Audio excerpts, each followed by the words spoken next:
Hey guys, today I wanted to do a short review of the movie Star Trek Beyond. I saw it, I have already seen it twice this weekend, so I finally watched it. I watched the other two, I have watched the other two new ones, Star Trek and Star Trek in Darkness, and I have seen all the other older movies. I haven't seen any of the series, by the way, so I have no idea about that.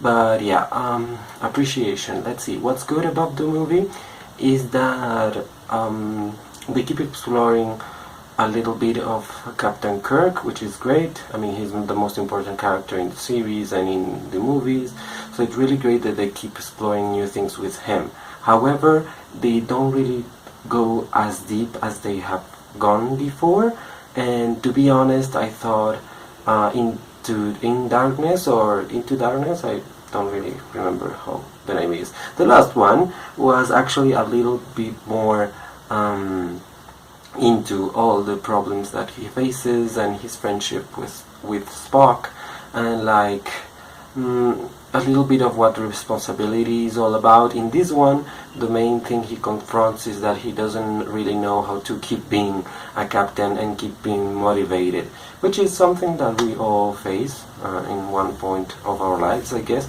that we keep doing things a certain way and then we get bored and we're like, what the hell am I doing here? What is this for? All those things, and I think that's fairly interesting. Not as interesting as it could be, or as other stories could have been, but it's interesting. The Spock narrative was a little bit dumbed down, if you will. They keep breaking him apart of Uhura, which is kind of silly. I don't know. Just keep them together and just stop playing with that.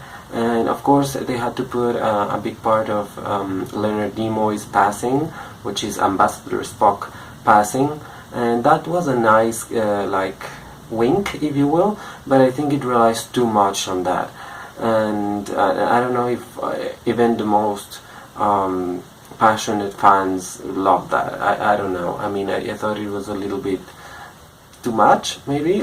Yeah, I mean, acknowledging that he died, of course, and having a profound effect on him is fine, but him reanalyzing everything again because he had already been through that is kind of silly. I mean, he has to have some other things to happen in his life.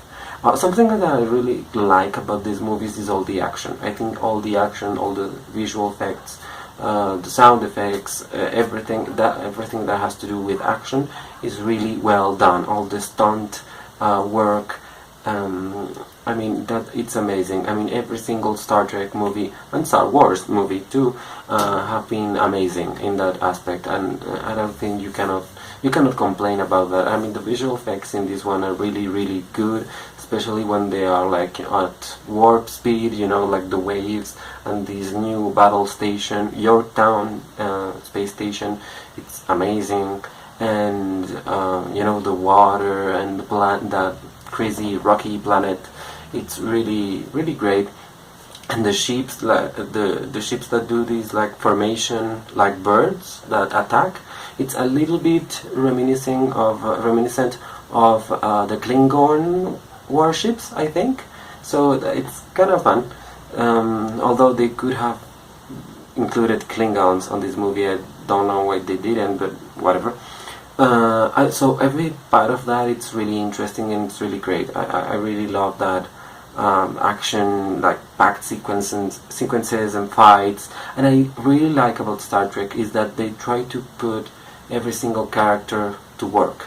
They are not there, you know, just like assistants, like background people.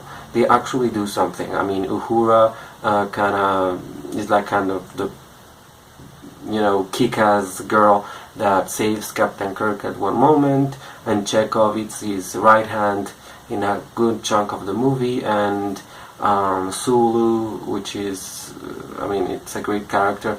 It's like the other captain, if you will. He's always the other captain, not Spock. Spock, I mean, they always say, oh, Spock would be a great captain, but I don't think so. I think Sulu is much better, and John Cho as Sulu is so much better. I mean, the faces he does, his attitude, it's amazing.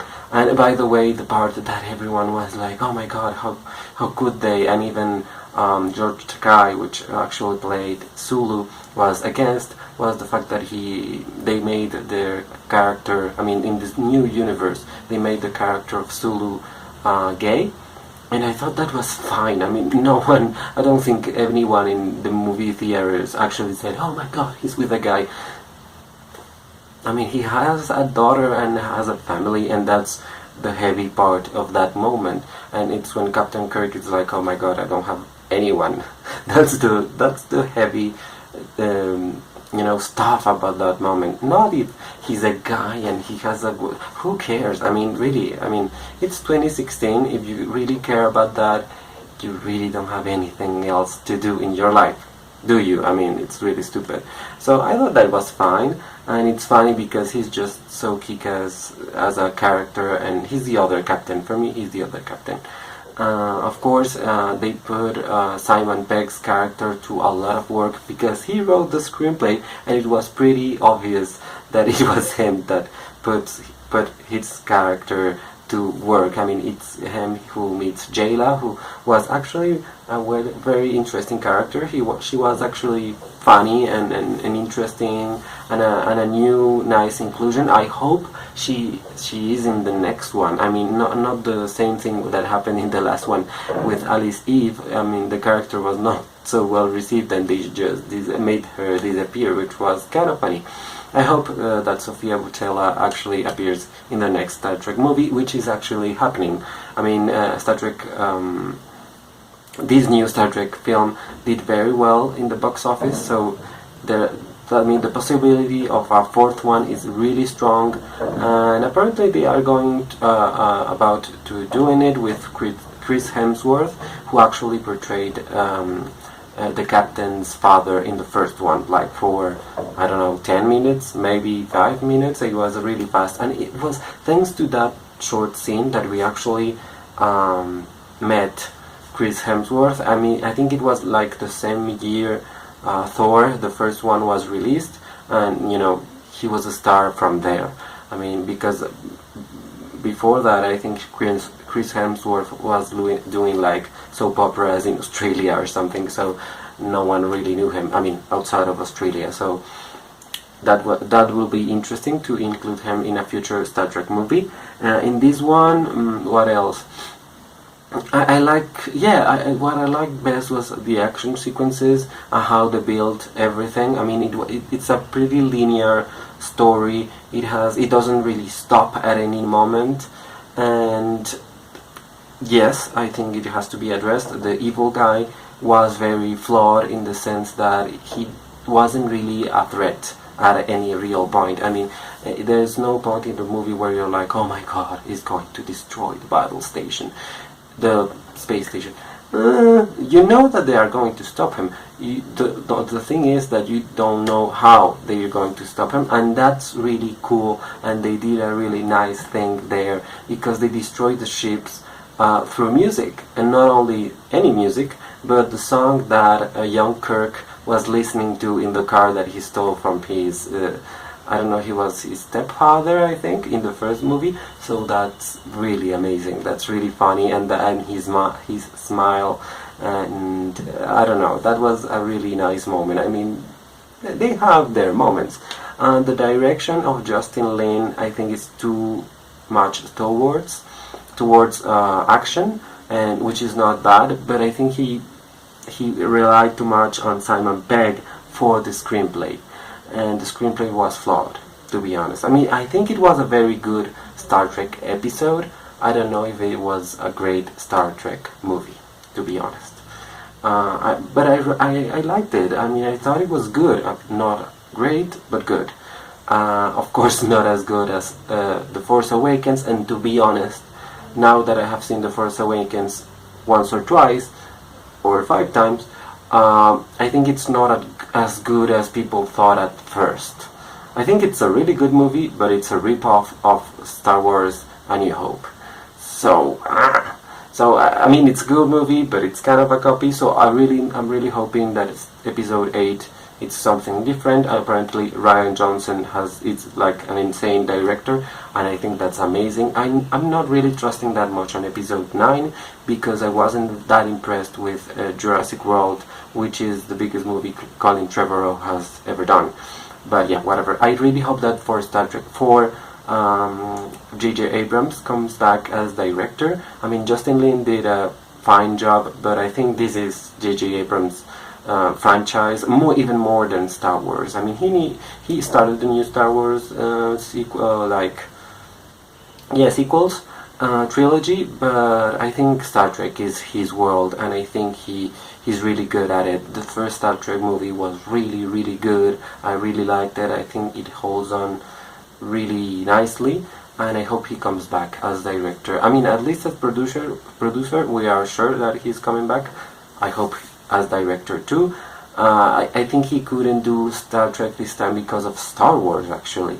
So maybe in the next one he will be able to do it, because he won't be involved in Star Wars anymore, only as a producer. So maybe he comes back as a director, which I would love, because I think he's much better director than Justin Lin, at least for these movies. I confess that I haven't seen Fast and Furious, the last one, because I'm really not interested in those movies, and I'm not going to watch Fast 8 or 9 or whatever is coming with Charlize Theron, which is the only reason I would watch that movie is because of her, because I think she's amazing. I love Mad Max, but I'm not seeing Fast Furious. Right now I'm looking forward Rogue One. I mean, I didn't realize it's like 2 months away. It's really close. I'm really looking forward Rogue One. And right now there's nothing else that I'm like looking forward to besides that. I'm not even Doctor Strange. Maybe I will be watching it, but I don't know.